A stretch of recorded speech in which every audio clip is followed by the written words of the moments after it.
The Palm Springs, California mansion where Elvis Presley honeymooned with Priscilla in May 1967 is going on the market. They call it the House of Tomorrow. But today, it's the house no one wants. Once the honeymoon haven of Elvis and Priscilla Presley, this futuristic palace in Palm Springs should have been priceless.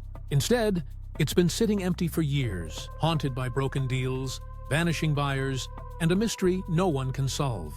Why would a piece of rock and roll history, designed by one of the greatest mid-century architects, struggle to find an owner? Is it cursed, overpriced, or simply misunderstood? Stick around, because the truth behind Elvis Presley's honeymoon hideaway is far stranger and far deeper than anyone imagined. The story begins long before Elvis Presley ever stepped foot inside. The home was the creation of architect William Kreisel, one of the most visionary designers of mid-century modern architecture. He built it in 1960 for Robert and Helen Alexander, two Palm Springs developers who wanted something truly revolutionary. And they got it. A circular home divided into 4 pods that radiate from a central hub, each one flowing into the next, like the petals of a steel and stone flower. Look magazine dubbed it the House of Tomorrow. The name fit perfectly. Inside, a sunken living room hugged by floor-to-ceiling windows gave breathtaking views of the desert. The fireplace hung dramatically from the ceiling, while the staircase curled upward like a ribbon into the master suite. Even the kitchen was futuristic. A round island with built-in appliances, surrounded by terrazzo floors that shimmered in the light. It was unlike anything Palm Springs had ever seen. But the house's fame exploded in 1967 when newlyweds Elvis and Priscilla Presley chose it for their honeymoon. To escape the press, they secretly flew to Las Vegas for a private wedding on Frank Sinatra's jet, then returned to Palm Springs to spend their first days as husband and wife in this modern oasis. Elvis leased the home for a full year, paying $21,000, a fortune at the time. It became their private paradise, hidden from the world. But after they left, the legend stayed behind. Over the decades, the home passed quietly between private owners. Collectors, designers, and a handful of mid-century modern enthusiasts all took turns living under its famous curved roof. But when it finally hit the market in 2014, the dream began to crumble. The asking price? $9.5 million. For Palm Springs, that was astronomical. Most homes in the Vista Las Palmas neighborhood sold for about $1 to $2 million, even the special ones. The sellers believed Elvis's connection and Kreisel's design made it priceless. But the market didn't agree. The silence was deafening. Months passed, then years.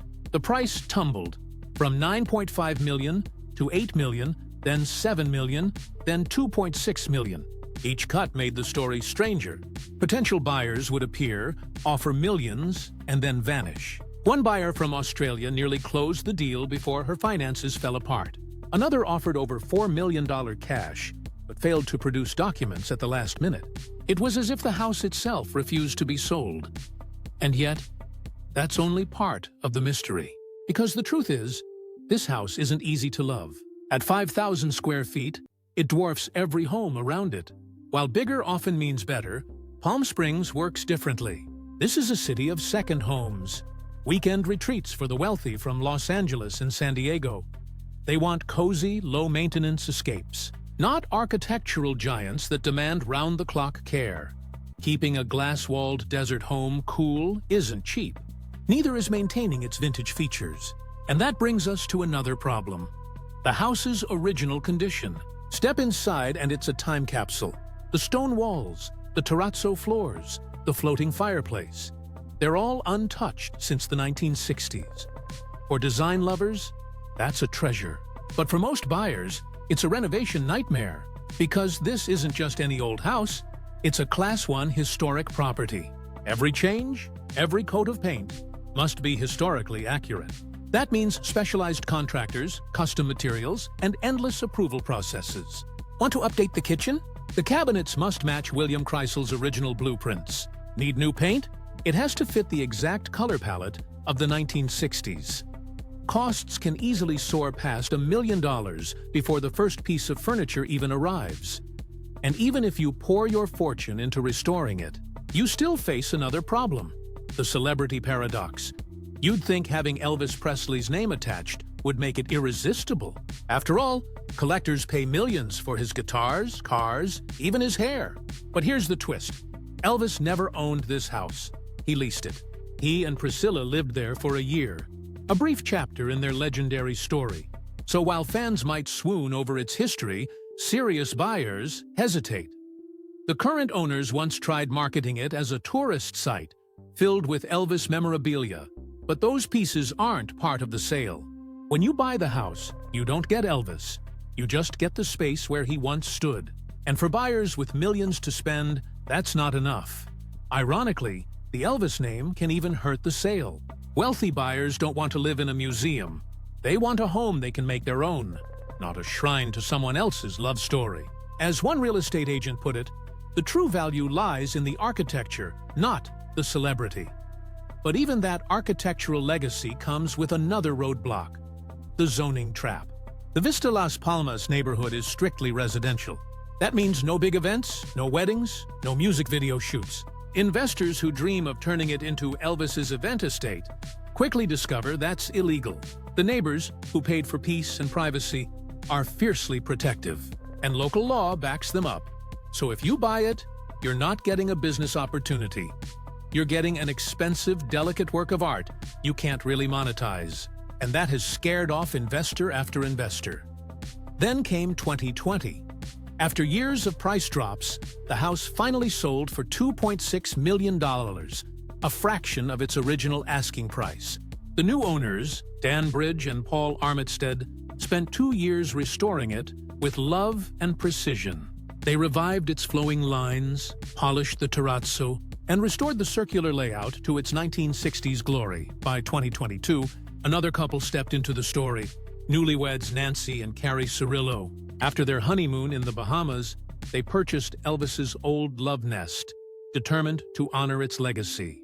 Working with designer Michelle Boudreau, they poured their hearts and fortunes into reviving the House of Tomorrow.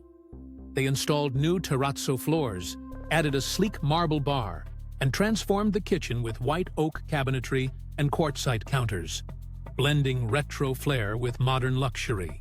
Their effort was rewarded when the home earned official Historic Class 1 designation, preserving it for generations.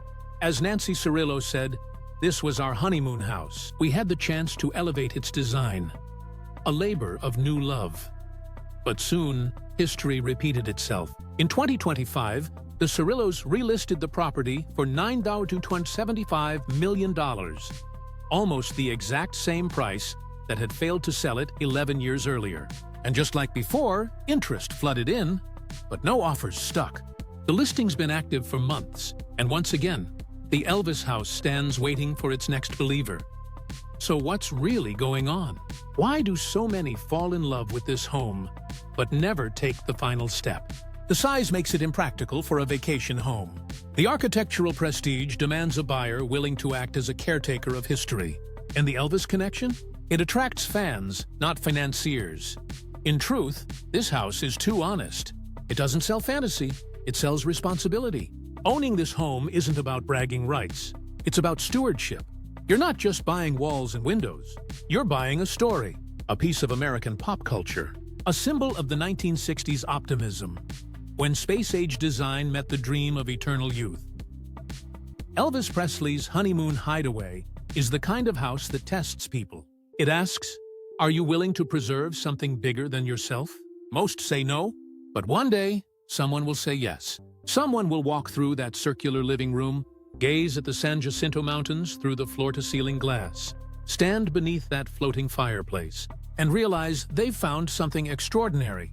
Because beneath all the myths and failed deals, the House of Tomorrow is still exactly what it was meant to be. A vision of love, hope, and the future. A home that once cradled the king of rock and roll and still whispers his story through every stone and curve. In the end, the reason no one wants to buy it isn't because it's cursed. It's because it's rare. It demands a buyer who doesn't just want luxury, but legacy. Someone who understands that time doesn't move backward, but dreams, like music, can echo forever. So until that day comes, Elvis Presley's Honeymoon Hideaway will keep waiting, timeless, untouched, and full of stories only legends leave behind. Because legends never fade, they wait to be found again. If you enjoyed this journey, don't forget to like, share, and subscribe for more forgotten treasures.